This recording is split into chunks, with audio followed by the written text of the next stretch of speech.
te ellos tu agua bendita y te vas a tu casa y de lunes a sábado eres el anticristo. Entonces, el cristianismo es una persona que ha reconocido sus pecados delante de Dios, que reconoce que Cristo en una cruz pagó por ellos, que nunca hubiéramos podido pagar nosotros por nuestros pecados, que le invitamos a nuestra vida y de ahí en adelante comenzamos a caminar y a seguirlo todos los días a través de la Biblia. Jesús dijo: escudriñen las Escrituras porque ellas dan testimonio de mí. Cualquier persona que me diga que es cristiana y no lee la Biblia, no la medita, ni la estudie, su cristianismo es religioso. Pero no eres un hijo de Dios ni una hija de Dios. La iglesia cristiana tuvo sus raíces en el judaísmo. El Señor Jesucristo fue judío. Los primeros apóstoles fueron judíos. Las primeras iglesias fueron judías. Así como también en el antiguo pacto, lo que usaron los apóstoles, los que escribieron el Nuevo Testamento, todos ellos fueron instruidos en el Antiguo Testamento o en la Torá. Así que tenemos que las raíces del cristianismo se encuentran en el judaísmo. En Hechos capítulo 2 encontramos el primer retrato en la Biblia de lo que es una iglesia cristiana, actitudes que debemos de mantener nosotros también y conservar. Dice Hechos 2:42: y perseveraban en la doctrina de los apóstoles. O sea, los primeros cristianos del siglo I eran discípulos, no eran del domingo nada más, sino que entre semana tomaban estudios con los apóstoles, venían al diplomado, tomaban estudios entre semana, no eran personas de domingo nada más. Los cristianos de domingo nada más son los religiosos, pero no los cristianos. Los cristianos no se conforman con una palabra de Dios el domingo, anhelan, aman, tienen un hambre por la verdad, tienen una pasión que Dios ha encendido en sus corazones como un fuego inextinguible por conocer a Dios. Y si tú no tienes ese fuego que arde dentro de tu vida por conocer a Dios y conocer la verdad, estás muy lejos de llamarte cristiano. Dice la Biblia a continuación que también en la comunión unos con otros, se juntaban unos con otros, comían unos con otros, cenaban unos con otros. Si tú eres cristiano, tus mejores amigos son cristianos. Si tú eres cristiano y tus mejores amigos no son cristianos, no eres cristiano. No significa que no les vas a hablar, pero el cristiano comienza a buscar amistades cristianas que te ayuden a crecer, te identificas con ellos, porque qué comunión hay entre la luz y las tinieblas. Entonces es imposible, ¿verdad?, que una persona que no camine con Cristo pueda identificarse con una persona que camina con Cristo, porque son intereses totalmente diferentes. Dice la Biblia, en el partimiento del pan, o sea, en la Santa Cena y en las oraciones. Estas características eran importantes porque después de que se formó la iglesia, vino la persecución. El mundo dio a Cristo, el mundo crucificó a Cristo, el mundo también tendría que perseguir a los que siguieran a Cristo. Y no ha cambiado las cosas desde hace 20 siglos. Dice la Biblia en el capítulo 7 de los Hechos, versículo 54 al 60. Oyendo estas cosas, se enfurecían en sus corazones y crujían los dientes contra él. Pero Esteban, lleno del Espíritu Santo, puesto los ojos en el cielo, vio la gloria de Dios y a Jesús que estaba a la diestra de Dios, y dijo: he aquí veo los cielos abiertos y al Hijo del Hombre que está a la diestra de Dios. Entonces ellos, o sea, los religiosos, dando grandes voces, se taparon los oídos y arremetieron con él. Versículo 59, y apedreaban a Esteban mientras él invocaba y decía: Señor Jesús, recibe mi espíritu. Y puesto de rodillas clamó a voz: no les tomes en cuenta este pecado, Señor. Y habiendo dicho esto, durmió. Porque de acuerdo a la Biblia, los cristianos no morimos en el sentido de que nuestra existencia cesa. Cuando un cristiano se muere, pasa a otra dimensión. Pasamos a otro plano de descanso eterno de nuestra alma. No dejamos de existir porque somos eternos, porque tenemos al Espíritu de Dios viviendo dentro de nuestra vida. La persecución arreció contra los cristianos Primero vinieron las advertencias, les prohibimos que prohíban este evangelio, después los torturaron, comenzaron los azotes y después la muerte. El primer mártir, lo acabamos de leer, se llamó Esteban. La persecución oficial contra la iglesia cristiana comenzó en el año 64 después de Cristo por el emperador romano Nerón. Duró 6 días y 7 noches. Nerón asesinó a 2 millones de cristianos. Ellos fueron quemados en los parques públicos, los echaban a perros rabiosos, los metían a un coliseo donde abrían la puerta a los leones, a los tigres, a las hienas, a perros rabiosos, para que ahí se los comieran y los deshicieran. Y desde ahí en el Coliseo romano los cristianos, cuando Nerón estaba desde su trono mirando todo, les gritaba: ¿por qué ustedes no me reconocen que yo soy Dios? Y decían los cristianos: solo hay un Dios, el Dios y Padre de nuestro Señor Jesucristo. Y los cristianos del siglo I veían cómo venía el león y le arrancaba a su hijo de 5 años la cabeza enfrente de ellos. ¿Qué harías tú? Y venía el tigre y despedazaba a tu esposa. Y después venían contra ti las fieras. ¿Saben una cosa? Estaban tan llenos del Espíritu Santo que ellos sabían: ok, llega y le arranca el león la cabeza a mi hijo. ¿Cuánto va a sufrir mi hijo? 30 segundos máximo. ¿Cuánto sufrimos cuando llega el león y nos clava aquí sus dientes en la yugular y comenzamos a desangrarnos? 45 segundos. Pero después de 30, 45 segundos, Cristo estaría esperándolos en la gloria. Cristo estaba esperándolos. La resurrección de Cristo, el hecho de que supieran que Cristo había resucitado de los muertos, fue lo que les impulsó y lo que les llenó de ánimo y de valor para enfrentarse a la muerte. Y dice en Apocalipsis 12 que le hemos vencido porque menospreciamos nuestras vidas hasta la muerte. Para el cristiano el morir es Cristo y el morir es ganancia. Podemos vivir para Cristo, pero cuando morimos, ¿qué es lo máximo que nos puede pasar? Nos está esperando la gloria por causa de que hemos sido fieles a Dios. Pero los cristianos del siglo XXI, ya no voy a la iglesia porque doña Chencha me hizo caras y me hizo fuchi. Ya no voy a la iglesia porque esta no tiene aire acondicionado. Ya no voy a la iglesia. Los cristianos del siglo XXI parece que fueron hechos de mermelada McCormick. Duermen en camas de seda, carros con aire acondicionado, casas con calefacción. Y ahora, como lo vamos a ver más adelante, ahora hasta los predicadores del siglo XX piden ya hospedarse en hoteles 5 estrellas, a que los reciban una limusina en el aeropuerto y que les den $500 la noche. Y los cristianos del siglo I, el ejemplo que nos dejaron Pablo en caballo, en azotes, en persecuciones, en trampas. Vean la Biblia, estos eran los cristianos que marcaron y pavimentaron el camino para la iglesia que somos nosotros. Pero nos hemos tan mal acostumbrado, estamos tan consentidos los cristianos del siglo XXI que ya se nos ha olvidado que no solamente fuimos llamados a creer en Cristo, sino que fuimos llamados a sufrir por Cristo también. Dice la Biblia que después de la persecución fueron esparcidos por todos lados y el evangelio comenzó a expandirse a Europa, a África del Norte y al Medio Oriente. Después se murieron los apóstoles y surgieron los padres de la iglesia, que se llamó los padres apostólicos en el siglo II y III después de Cristo.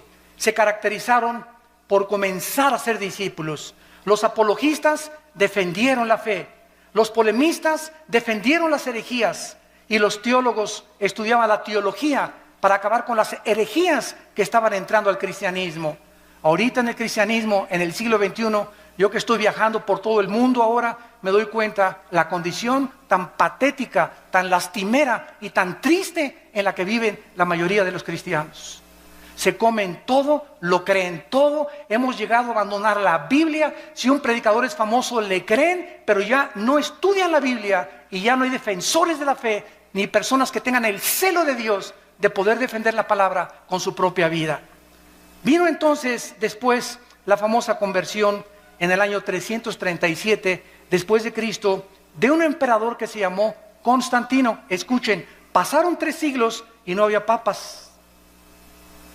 Pasaron 350 años sin tal cosa como que Pedro fue el primer papa. Si Pedro fue el primer papa, por favor, Virgen de los Remedios, ¿quién fue el segundo papa?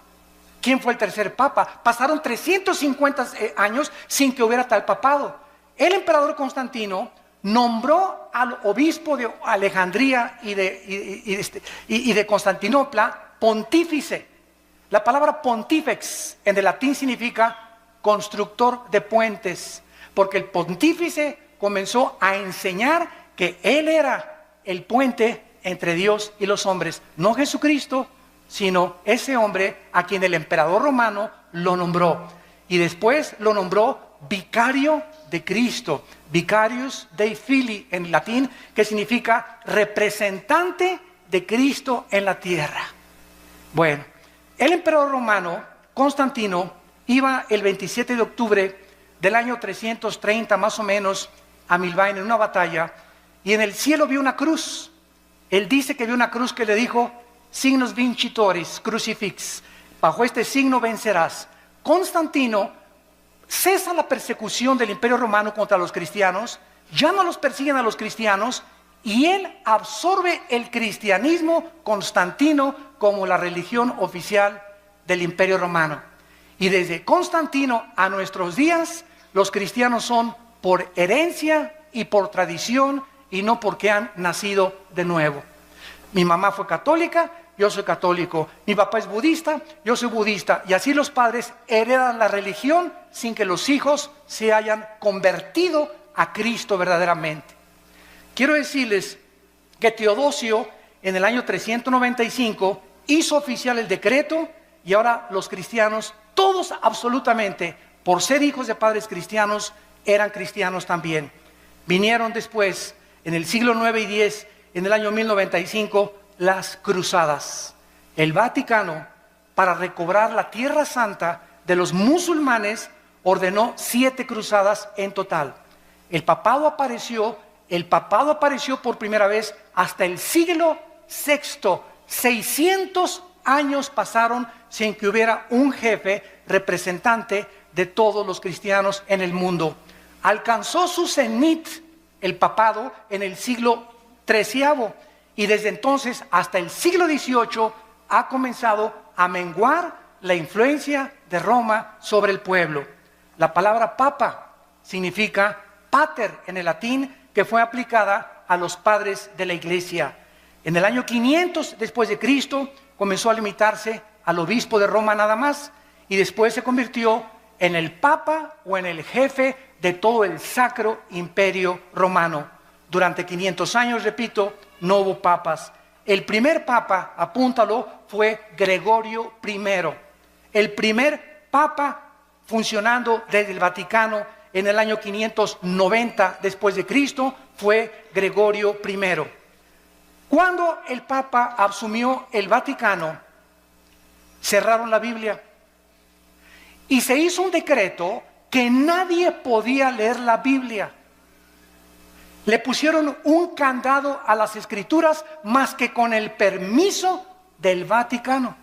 Muy bien, cerraron la Biblia, y entonces los hombres comenzaron a introducir al cristianismo más de 30 herejías. Permítanme leerles algunas de ellas. En el año 375 después de Cristo comienzan a decir el obispo que a los santos son intercesores de nosotros. En el año 450 se establece el celibato sacerdotal, que un hombre para servir a Dios no necesita estar casado, necesita estar soltero para servir a Dios. De ahí viene el grande problema de la pederastia, que últimamente han culpado a millones de personas y de obispos y cardenales que han protegido a muchos curas que violan a los niños menores de edad. ¿Por qué? Porque los pobres sacerdotes, ¿verdad?, les prohíben casarse, y ahorita se calcula que el 80% de los sacerdotes en el mundo tienen una esposa, a escondidas, desde luego, debajo de la cama la tienen ahí guardada. Y la mayoría de ellos tienen hijos también, porque el Vaticano no ha querido entender que la Biblia, en 1 Timoteo capítulo 3, la Biblia ordena que los hombres de Dios es mejor que estén casados. Entonces ese fue un invento que se lo sacaron de la manga, el celibato sacerdotal.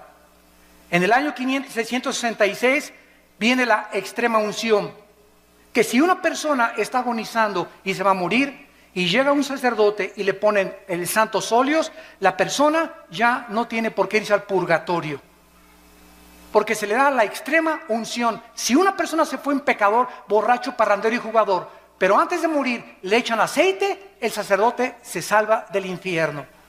En el año 850 establecieron el agua bendita, que cualquiera que metiera la mano a la pilita y se hiciera el signo de la cruz, ya lo protegían los ángeles.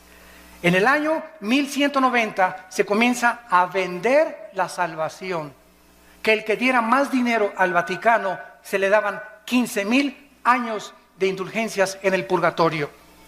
En el año 1215 después de Cristo, se introduce la transubstanciación, que el sacerdote tiene el poder mágico de tomar una hostia y convertir la hostia en el cuerpo y la sangre de Jesucristo, y que cuando la persona toma la hostia está recibiendo a Jesucristo.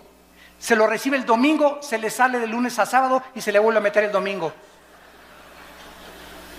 Digo, es que si seguimos una línea de lógica elemental es absurdo, pero ¿cómo es que millones de personas lo han creído? ¿Cómo es posible esto? Es que Cristo estableció la Santa Cena, claro, pero Él no dijo que al recibirlo, lo recibíamos a Él. Él dijo, esto representa mi cuerpo que es partido, hacelo en memoria de mí. Nunca dijo que teníamos que recibirlo a través de eso. Bueno, esta transubstanciación va en contra de todo el libro en el Nuevo Testamento de los Hebreos, donde la Biblia dice que los sacrificios y todas las cosas fueron suspendidas y que en una sola ofrenda Cristo, al morir en la cruz, Él ha pagado por todos nuestros pecados. Después la iglesia introduce la misa con la transubstanciación. ¿Saben ustedes lo que es la misa? Yo le he preguntado con mucho respeto, se los digo, y vuelvo a repetir, estoy hablando la pura historia. La misa, el 95% de los católicos no sabe qué es la misa. Todos dicen que es la Eucaristía o que es la hostia. De acuerdo al Segundo Concilio de Trento, apúntalo. El Segundo Concilio de Trento estableció la misa es la repetición del sacrificio de Cristo por los vivos y por los muertos. Cuando el padre entra al altar, levanta la hostia, y yo me acuerdo cuando yo fui acólito, me acuerdo todavía del latín, el padre dice, me introduzco al altar de a Deum qualifica juventudes meam, quera mis pea, quera mi idea, quera mi repulistis. Me introduzco al altar de Dios a ofrecer el sacrificio por los vivos y los muertos. En otras palabras, lo que Cristo hizo en la cruz, se lo brincan. Y están matando a Cristo, volviendo a repetir el sacrificio de Cristo por los vivos y por los muertos. Esto es lo que es la misa. Por eso a los cristianos se nos prohíbe en Efesios 5, en 2 Corintios capítulo 6, que no hay comunión entre la luz y las tinieblas. No podemos los cristianos participar de un rito donde están ofendiendo lo que hizo Cristo en la cruz del Calvario. En el año 1303 se declara la peor de las herejías, que fuera de Roma no hay salvación. Que es la iglesia la que salva, no Cristo. La iglesia romana es la única que puede salvar. 1546 se agregan a la Biblia los libros apócrifos, que son más de 11 libros que no fueron aceptados como el canon de los padres apostólicos. En 1860 se declara la infalibilidad papal. ¿Qué significa? Que el Papa no puede cometer errores al hablar ni al dar una encíclica. Lo que el Papa dice es Dios hablando. En 1860 se decretó que la misa, fíjense ustedes, que el Papa es infalible, que no puede equivocarse. Muy bien, pasan aproximadamente como un siglo, 1960 y 61, y el Papa Juan XXIII, un Papa gordito, a mí me caía muy bien porque era muy honesto. El Papa Juan XXIII, por primera vez desde el año 350 después de Cristo, por primera vez en la historia, el Papa Juan XXIII, en 1961, abre la Biblia. Y comienza a leer y comienza a decir, ah caray, ah Chihuahua, cuánto Apache. Dios mío, pero ¿qué es esto? Dios mío, pero ¿qué es esto? Dios mío, pero este libro lo hemos abandonado. Y entonces el Papa Juan XXIII manda quitar la misa en latín. Y ya no se da en latín la misa. Ustedes que son de los 50 o que eran niños en aquella época se acordarán que entrábamos a la misa y era en latín. Ahora es en cualquier lado. El Papa Juan XXIII manda quitar las imágenes de las iglesias. Porque él se da cuenta que los santos no merecen nuestra adoración. ¿Cómo nos vamos a hincar delante de una estatua? Y manda quitar las estatuas de todas las iglesias. Hay muchas que lo siguen todavía llevando porque son iglesias muy radicales. Pero el 80% de las iglesias católicas en el mundo ya no tienen imágenes más que de María de vez en cuando. El Papa se declara infalible. En 1634 se promulga que solo el Papa puede decir quién es santo y quién no es santo en la famosa canonización. Que si una persona se muere, el Vaticano investiga si esa persona nunca rompió un plato. O si esa persona hizo un milagro, para que se le pueda decir que es santo. Si tú lees el Nuevo Testamento, y les digo a todos mis hermanos católicos en el mundo que nos escuchan, que son verdaderamente cristianos, todas las epístolas a los Corintios, a los Efesios, a Filipenses, a Colosenses, a Tesalonicenses, comienza Pablo a los santos de Corinto, a los santos de Filipo, a los santos de Efeso. La Biblia nos declara santos en vida, no después de muertos. ¿Por qué? Porque la palabra santo no significa que seamos buenos. La palabra agios en el griego, que se tradujo santo, significa apartados para el servicio de Dios. De buenos no tenemos nada más que a Jesús dentro de nosotros, porque somos unidos dentro de maldad. Y por eso no podemos confiar en la maldad tan grande que tenemos dentro todos nosotros. Lo único bueno que existe en nosotros es la vida de Jesús.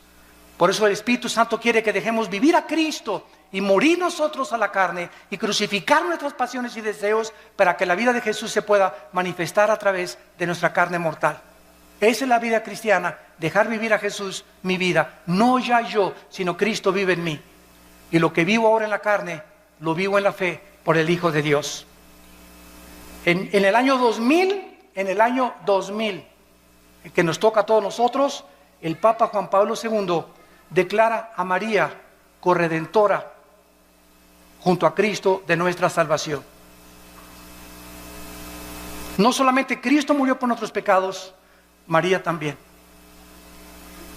Los cristianos, déjenme decirles, respetamos a la Virgen María, más que cualquier católico.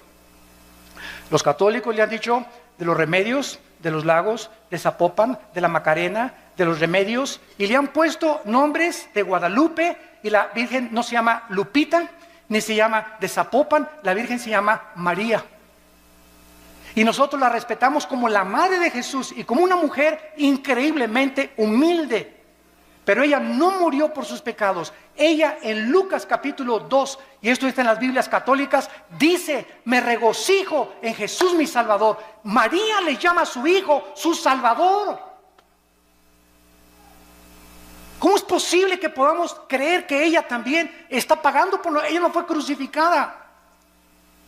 Es Cristo el único que merece la gloria, el Hijo de Dios. Ante estas barbaridades y estas herejías, que la mayor parte de las personas están ciegas, solamente cuando se nos caen las vendas y leemos la Biblia, nos damos cuenta que tenemos que escoger a quién le hacemos caso, a la Biblia o a los hombres, a los que nos enseñaron estas barbaridades sin tener apoyo en la Biblia, o le hacemos caso a la palabra de Dios. En Gálatas 1, del 6 al 8, dice la Biblia que si alguien anuncia otro evangelio, o si alguien predica otra verdad que la que no está en la Biblia, queda bajo maldición.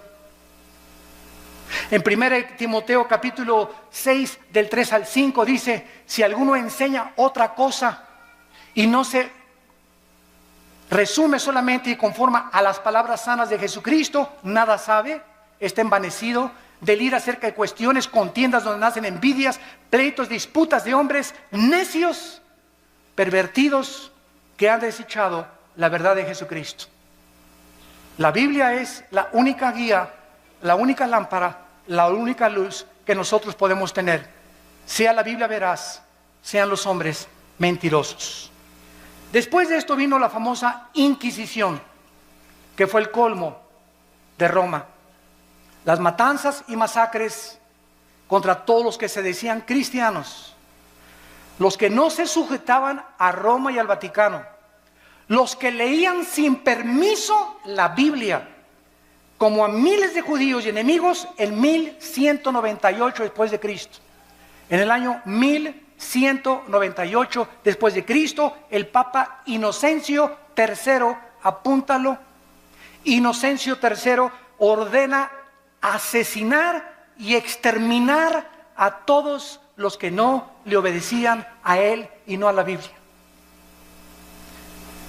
Se confiscaban los bienes de las personas, los bienes materiales de las víctimas, los cuales pasaron a ser propiedad del Vaticano.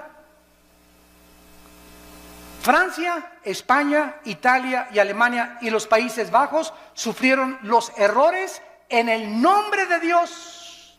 Se comenzó a matar a la gente en el nombre de Dios. La religión, no el cristianismo. Por eso comenzamos poniendo las bases. El hecho que lo hayan hecho en el nombre de Dios no era el Dios de la Biblia, era el Dios que ellos han inventado. Solo en los años 1540 a 1570, el Vaticano asesinó a más de 1 millón de personas, más de 1 millón de personas en el nombre de Cristo. El Vaticano usó la Inquisición para mantener su poder. Y en el siglo XVIII, el Vaticano era el estado más millonario y rico de toda Europa. Ningún rey en Europa podía hacer nada, ni casarse con ninguna persona sin permiso de Roma. Se convirtieron en dictadores totales de Roma. En este tiempo se levantaron 4 hombres de Dios. Petrarca, en el siglo XII y en el siglo III, caudillo del Renacimiento italiano. Petrarca se paró enfrente del Vaticano y les gritó: cueva de ladrones, cueva del infierno. Lo crucificaron. Juan Wycliffe, profesor de la Universidad de Oxford, Inglaterra, predicó contra la tiranía espiritual del clero, se opuso a los papas, a los cardenales, a los monjes y defendió el derecho de que el pueblo podía leer la Biblia. Lo asesinaron. Juan Hus, rector de la Universidad de Praga, discípulo de Wycliffe, predicador intrépido, ataca los vicios del clero y el estado corrompido del Vaticano, condenó la venta de la salvación, de las indulgencias, rechazó la enseñanza del purgatorio que no está en la Biblia, fue quemado vivo, y los que seguían a Hus los condenaron a muerte en la hoguera por órdenes del Vaticano. Giacomo Savonarola, originario de Florencia, Italia, denunciaba como un profeta hebreo el sensualismo, los vicios y los pecados del Vaticano, porque a los 12 años de edad comenzaron a nombrar papas. Había papas que tenían 12 años de edad, eran niños y los hicieron papas y nombraron a más del 45% homosexuales. Jefes de la iglesia y representantes de Dios en el mundo. Giacomo Savonarola quiso acercarse al Papa Alejandro VI, apúntalo, el Papa Alejandro VI le dice a Giacomo Savonarola: te ofrezco hacerte cardenal si te callas la boca. Él dijo: no me callo. Lo ahorcaron y lo quemaron en la Plaza Mayor de Florencia, 19 años antes que Martín Lutero publicara sus 95 tesis en la Catedral de Wittenberg, Alemania.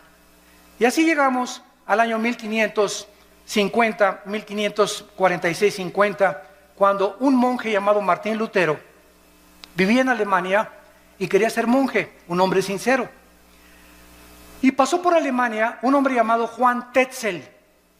Y Lutero oyó desde el convento donde él estaba recluido que este hombre que envió el Vaticano traía una caja y pasó por todas las calles de Berlín y por todas las calles de Alemania anunciando: en el momento que ustedes pongan un chelín en la bolsa que traigo aquí en esta cajita, el Vaticano les va a quitar 5,000 años de purgatorio. Cuando Lutero oyó que el Vaticano estaba vendiendo la salvación, se horrorizó. Y entonces, de alguna manera, una Biblia llegó a sus manos y leyó en Romanos 1:17, el justo por la fe vivirá. No por las obras ni por lo que demos a la iglesia, sino por lo que Cristo hizo en la cruz.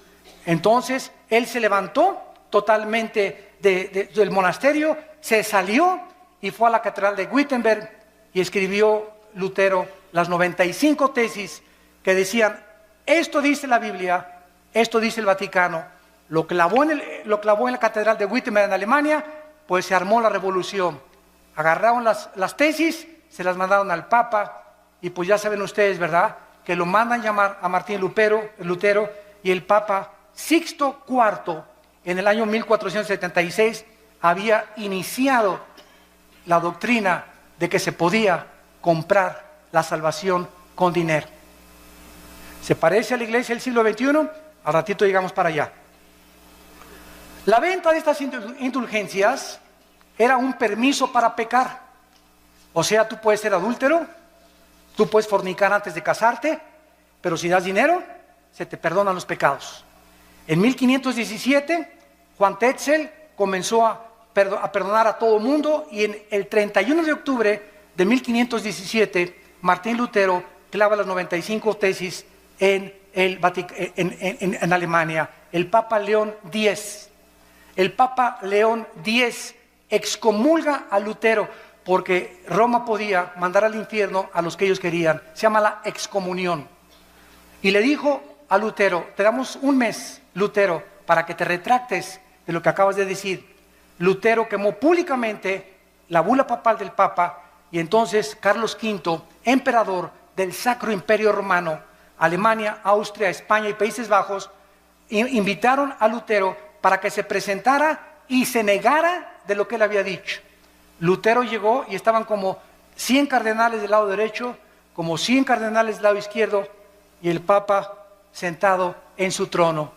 Y le dijo el Papa enfrente de todos el juicio que le hicieron: Martín Lutero, niegas lo que tú escribiste. Y Lutero llegó con la Biblia. Y Lutero dijo: aquí están las Sagradas Escrituras. Si cualquiera de ustedes que están aquí me demuestran con la Biblia que yo estoy equivocado, me arrepiento y niego lo que yo escribí. Nadie se pudo levantar para debatir a Lutero, porque nadie había leído la Biblia en 500 años. Todo era lo que los hombres habían inventado. Lo declararon muerto a Lutero, lo sentenciaron a muerte el Vaticano, y entonces los amigos o los príncipes alemanes le escondieron y le protegieron. En 1529 el Vaticano prohíbe las enseñanzas luteranas y les llama a los que seguían a Lutero protestantes. Por primera vez, por protestar contra lo que el Vaticano enseñaba. En el año 1559 había más de 400,000 protestantes y les cambiaron el nombre a hugonotes. El Papa Paulo III ordena el exterminio y funda un grupo llamado los jesuitas. Los jesuitas, dirigidos por un hombre soldado llamado capitán del ejército Ignacio de Loyola, para que él tuviera la autoridad del Vaticano con el ejército de los jesuitas de matar a todos los que leyeran la Biblia. Ir de casa en casa, y el que tuviera una Biblia, los jesuitas lo asesinaban y le quitaban la vida. Catalina de Médicis, madre del rey, ordenó matar el 24 de agosto de 1572 a más de 700,000 cristianos en un solo día. En memoria de la matanza, mandó el Vaticano acuñar una moneda que se llamó la moneda de Médicis, para celebrar que habían matado a 700,000 cristianos. Bueno, en 1607 viene toda la persecución en Europa. ¿Y qué hacen los cristianos en Europa? Se van a Inglaterra, huyendo del Vaticano, y agarran barcos, y entonces los cristianos comienzan a navegar y llegan a Estados Unidos. En el año 1607 llegaron los puritanos al estado de Virginia. En 1639 llegaron los bautistas al estado de Virginia, en Rhode Island, bajo el liderazgo de Roger Williams. En 1681 llegaron los cuáqueros al estado de Pensilvania. Y todos estos grupos que llegaron a Estados Unidos, llegaron a América con la Biblia. Todos venían con la Biblia. ¿Se acuerdan la televisión, la serie que había que se llamaba Los Pioneros? Estados Unidos es la primera nación en el mundo, en la historia, la primera nación fundada en este libro. La Constitución la hicieron basada en la Biblia, a las monedas les pusieron In God We Trust, en Dios confiamos, y todo comenzó a crecer con la palabra de Dios. Después vinieron las misiones, y tenemos las vidas como David Livingstone, Hudson Taylor, que se fueron a la China a evangelizar a los chinos, a Guillermo Carey a la India, Morrison, Moffat, todos estos hombres que dejaron el confort de sus vidas y se fueron a predicar el evangelio al mundo entero. Y entonces llegamos al siglo XIX, o el siglo, finales del siglo XIX, principio del siglo XX, cuando comienza la apostasía de las iglesias protestantes o cristianas, como les llamamos ahora, evangélicas. A mediados del siglo XIX, escúcheme con cuidado, todas las principales universidades norteamericanas, escuchen, Harvard, Princeton y Yale, fueron fundadas por pastores. Las más grandes universidades del mundo ahorita, Princeton, Yale y Harvard, fueron fundadas por pastores con principios de la Biblia. Pero ¿qué sucedió? Que comenzaron a mandar a los estudiantes a Europa. Y en Europa en el siglo XX comenzó el racionalismo francés y el ateísmo alemán, donde Jacques Rousseau y todos los grandes ateos del siglo XX comenzaron a atacar la Biblia, y los cristianos que venían de Europa, estudiantes que llegaron a enseñar en los seminarios teológicos norteamericanos, comenzaron a introducir todas las herejías del racionalismo filosófico europeo, y comenzó a leudarse poco a poco las iglesias protestantes o las iglesias evangélicas. Quiero nombrarles a ustedes las 8 verdades fundamentales del cristianismo, los 8 pilares sobre los cuales debe estar edificada una iglesia o una persona que es cristiana. Número 1, la inspiración de la Biblia como la única regla de fe y conducta. Solo la Biblia es nuestra regla de fe y conducta, no la Biblia más los sacramentos, la Biblia más la perla de gran precio, como los mormones, la Biblia más doctrinas y convenios de los mormones, la Biblia más las enseñanzas de la atalaya, como los testigos de Jehová. Todas las sectas se caracterizan por la Biblia más otra cosa. El cristiano es solo la Escritura, solo la Biblia, solo la fe. En segundo lugar, el nacimiento virginal de Cristo. Cristo nació virginalmente mediante una virgen llamada María. Número 3, la deidad de Cristo. Cristo tenía 2 naturalezas, la naturaleza humana, que fue la que murió en la cruz, y tenía la naturaleza divina. Jesús dijo, el que me ha visto a mí, ha visto al Padre. Número 4, la doctrina de la Trinidad. El Padre, el Hijo y el Espíritu Santo son la misma esencia, manifestado en 3 diferentes personas. Número 5, la resurrección de Jesucristo corporal. Los testigos de Jehová enseñan que resucitó en gases. Nosotros decimos, la Biblia dice que resucitó físicamente. Número 6, la salvación por gracia, sin las obras de la ley. Ahora hay una doctrina en el cristianismo que se llama que se puede perder la salvación. Cuando una persona me dice, ahora que estuvimos mi hermano y yo en un país de Sudamérica, teníamos ahí como 500 pastores, y todos me preguntaron, hermano Alducin, ¿se pierde la salvación? Y yo les dije lo siguiente, es tan fácil como esto. Roma dice, la salvación más los sacramentos igual a la salvación. O sea, es por gracia, pero también las obras te dan la salvación. Esa doctrina entró a nuestras iglesias. Y ahora los que dicen que se pierde la salvación, dicen esto, no, yo acepto que Cristo me salvó por gracia, pero me tengo que portar bien y ya no tengo que pecar para poder entrar al cielo. O sea, están agregándole méritos a la obra de Cristo. Hay 5 pasajes en el Nuevo Testamento que implican o que parecen enseñar que se pierde la salvación. Como Apocalipsis 3:5, el que no venciere será borrado del libro de la vida. A ver, hermano, aquí dice que será borrado el libro de la vida. Le digo, mira, léelo con cuidado, por eso tenemos que estudiar la Biblia.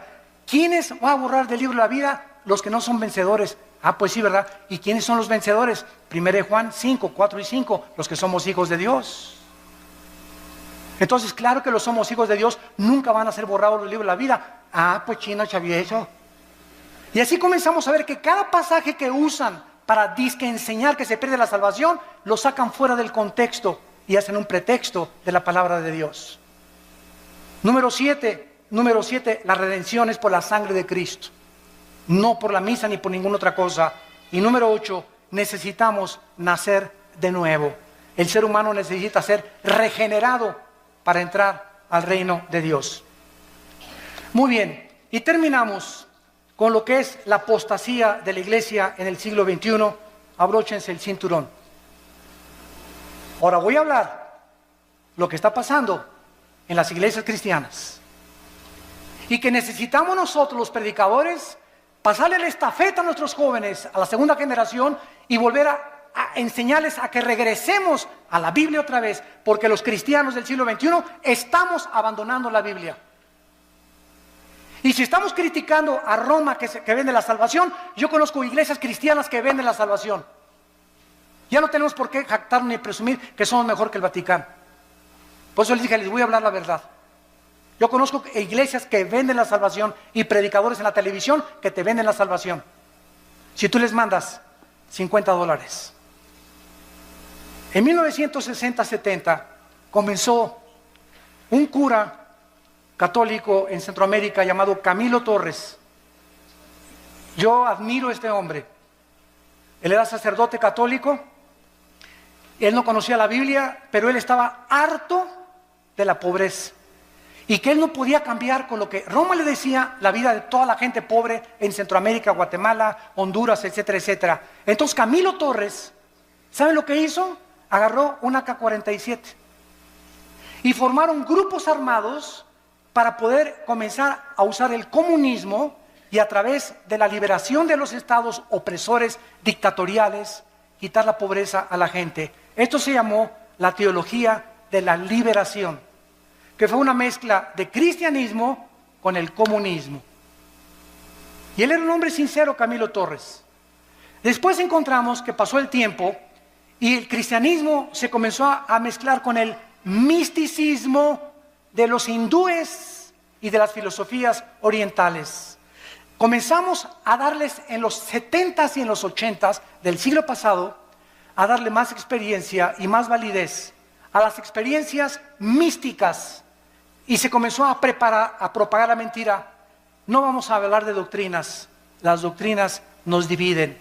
Si leemos las cartas de Timoteo, le dice Pablo a Timoteo, predica la doctrina. Y comenzaron a decir, no hablemos de doctrinas, vamos a hablar mejor del amor, porque las doctrinas nos dividen. El pueblo de Dios comenzó a enseñar que si tú no hablas en lenguas, no tienes a Cristo. Que si no hablas en lenguas, no tienes el bautismo del Espíritu Santo. Esto es una herejía.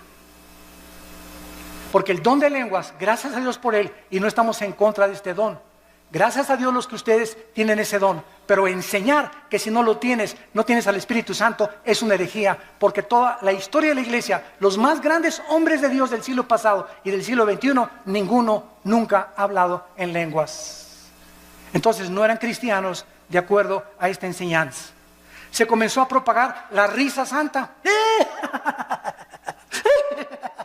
Y comenzó a decir que era de Dios. Risa santa le llamaron. Y se comenzaron a tirar al suelo, muertos de la risa. Y comenzaron a firmarlos todos los enemigos del evangelio. Y comenzaron ya en el suelo a ladrar como perros. Comenzaron a ladrar como animales. Después vino el vómito santo. Es santo. En la iglesia, enfrente de todos, que porque lo que salía era el bautismo del Señor.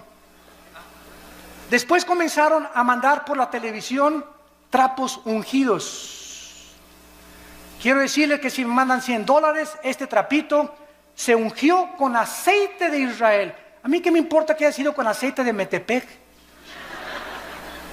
El aceite del Antiguo Testamento no era el santo, representaba la unción. No había nada del aceite que fuera santo, era el símbolo que representaba nada más. Y ahora la gente, porque este es aceite de Jerusalén, ya tiene más validez que el aceite olivo o que el aceite que hacen en cualquier otro lado. Y comenzaron a ungir trapos, pero el predicador era famoso. Y como yo soy famoso, te mando el trapito, mándame $50 y lo pones bajo tu almohada y te quita el dolor de cabeza. O te va a proteger de los demonios. O si me mandas $100, alejaré las maldiciones de tu casa. O si haces un pacto conmigo, tu hijo se va a aliviar y tu esposo va a regresar que te abandonó. Todas estas son herejías, son blasfemias de la palabra de Dios, que tenemos que combatirlas, aunque nos cueste, como lo hemos dicho antes, nuestras propias vidas, nuestros propios intereses. Yo se los digo, a mí me han prohibido tantas cosas y tantas iglesias y tantos países la entrada. Hermano, yo tengo ya mi foto en casi todos los países como persona non grata a las iglesias carismáticas, porque tienen miedo de que hablemos la verdad por las barbaridades en las que se han metido. También se ha comenzado a enseñar, aparte de las lenguas, la risa santa, el vómito santo, contorsiones, y comenzaron las apariciones hace 10 años, que estaba cayendo del cielo oro y piedras preciosas. Polvito santo del cielo, está cayendo oro. Hermano, míreme las manos, es diamantina, menso. Alguien se juntó cuánto el ventilador y puso diamantina, burro. Me está cayendo oro del cielo. ¿Quién puede imaginarse que Dios le va a interesar mandarnos oro del cielo? Dice Proverbios, busque la sabiduría más que las piedras preciosas. Increíble. Dios me parchó la muela y tengo ya un tapón de oro, hermano. A Dios te pone una muela nueva, menso. No te pone un parche ni te la tapa. Dios hace las cosas nuevas totalmente.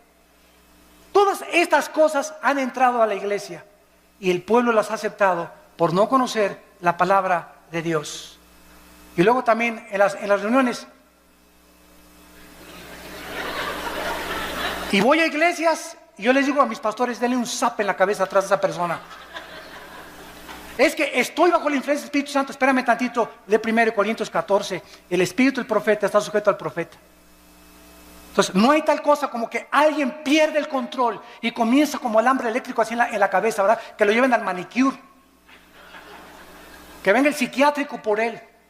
Pero esa persona no tiene el Espíritu Santo y está solamente haciéndose ese panchote que está haciendo la iglesia para que la iglesia vea que el hermano tiene el Espíritu Santo. ¿Qué le interesa al Espíritu Santo que das como alambre eléctrico?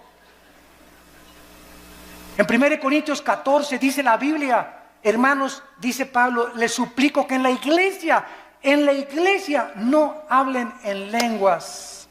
Y si alguno quiere hablar en lenguas en la iglesia, que sea 1, 2 o 3 por turno, nunca todos al mismo tiempo.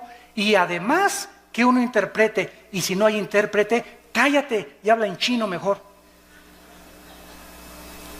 Pero llegaban a las iglesias y todos, pero todos estaban llenos del Espíritu Santo. Hermanos, un cántico nuevo. Y comenzaron todos, ¿cuál cántico nuevo? Ni que 8 cuartos. ¿Cuál cántico nuevo? El cántico nuevo en los salmos es algo que sale de Dios, inspirado con nuestra mente de por medio. Nunca caemos en el misticismo oriental que pierdo el contacto con la realidad y me tomo un espíritu y me comienzo a hacer así, o comienzo a dar cosas que eso no son cosas de la palabra de Dios. Todo este misticismo entró a la iglesia y hemos llegado a la brujería. He visto programas de televisión donde un pastor agarra un bote de agua y dice que lo convierte en la sangre de Cristo. Y voltea el bote de agua, ¿verdad? Y se voltea por atrás y le echa de esa cosa, ¿cómo se llama? El polvo con el que hace ¿cómo? Kool-Aid. ¿Lo pueden creer? Otra señora en la televisión hace poco pasó y dijo, fórmense aquí los de $1,000 y aquí los de $500. Y agarró un billete y lo pegó aquí en el oído. El dinero habla. Ahora aquí los de $1,000 y aquí los de 500. Y se ve en el video, lo pueden ustedes ver, se ve en el video, pasa una señora con unas alhajitas y esta predicadora es mujer, agarra las alhajitas y le dice, no, esto no vale $100, vete. Cuando la Biblia dice, cada quien dé como propuso en su corazón, ¿cómo puede alguien atreverse a decir que es predicadora o que es profeta cuando ella tiene que decirles, si te das de 1000 o te das de 500, que no sea menos de 500 ni menos de 1000? Los de 1000 aquí y los de 500 acá. Los de 1000, denme su libro porque van a ser mis discípulos preferidos. A eso está llegando la iglesia cristiana y todos están como mensos, creyéndose todo, comiéndose todo, y ya no hay discernimiento absolutamente de la palabra de Dios. Y ahora viene también la teología de la prosperidad. Virgen de la Macarena. Se enseña que Dios quiere que todos seamos ricos, que si tú mandas una ofrenda te vas a hacer rico o te vas a tener la prosperidad económica. Y claro que Dios quiere prosperarnos. Y claro que Dios quiere bendecirnos. Segunda de Juan, yo quiero que prospere tu vida y tu vida espiritual y tu vida social y tu vida económica, pero nunca se predica el precio que hay que pagar para esta bendición de Dios, y es la santidad. No es mandar para que Dios me dé, comenzamos a vender y comenzamos a hacer negocio con Dios. Es como los famosos pactos, ¿verdad? Los pactos ya se acabaron. A Dios le haces promesas, los pactos los inicia Dios. Ya no hay ninguna cosa que un hombre haga pactos con Dios. Hacemos los pactos nosotros, ya estamos bajo el pacto de sangre y ese pacto es incondicional. Ya no hay ningún otro pacto que hacer más que obedecer las sagradas escrituras. Cobrar por predicar. Me hablan el otro día de un país de Sudamérica. Hermano Alducin, lo invitamos a una cruzada aquí. Sí, con mucho gusto voy a orar. ¿Cuántos van a ser sus honorarios? ¿Cuánto van a ser sus honorarios? Me preguntan muchos pastores que nos están oyendo por televisión también. ¿Cómo que cuántos son mis honorarios? Pues sí, hermano, es que los predicadores que hemos invitado nos cobran $500 la noche con traje oscuro, con traje azul. Si quieren que llore, $50 más. Da risa, ¿verdad? Pero es la verdad. Que los recojamos en limusín, de desayuno, queso, cottage con uvas nada más, con agua de una tal marca, que los transportemos en helicóptero, y el que trae avión, que le paguemos $10,000 para la gasolina del avión. O sea, el hermano viene nomás 3 días y le pagan la gasolina de un mes. Y les digo a los hermanos pastores, esos son mercenarios del Evangelio. Mercenarios del Evangelio, blasfemos del Evangelio. Dice 1 Corintios capítulo 9. Versículo 16, 1 Corintios 9, 16. Si anuncio el Evangelio, dice Pablo, no tengo por qué gloriarme. Me es impuesta necesidad. Y ay de mí si no anunciar el Evangelio, por lo cual, si lo hago de buena voluntad, recompensa tendré. Pero si de mala voluntad, la comisión me ha sido encomendada. ¿Cuál es mi galardón? Que predicando el Evangelio, presente gratuitamente el Evangelio de Cristo. ¿Qué me dicen los hermanos? Bueno, ¿qué nos pide entonces, hermano Alducin? Miren, pues págame el avión y un hotel, no importa si es una estrella. Ahora que fui a Guatemala estuve en un hotel, ¿verdad? De una estrella, creo que el ventilador casi me cae en la cabeza. Anduve 2 veces en burro y en caballo. No había ni en qué transportarme al estadio donde fue la cruzada de casi la mayoría de indígenas. Imagínense ustedes, somos mejores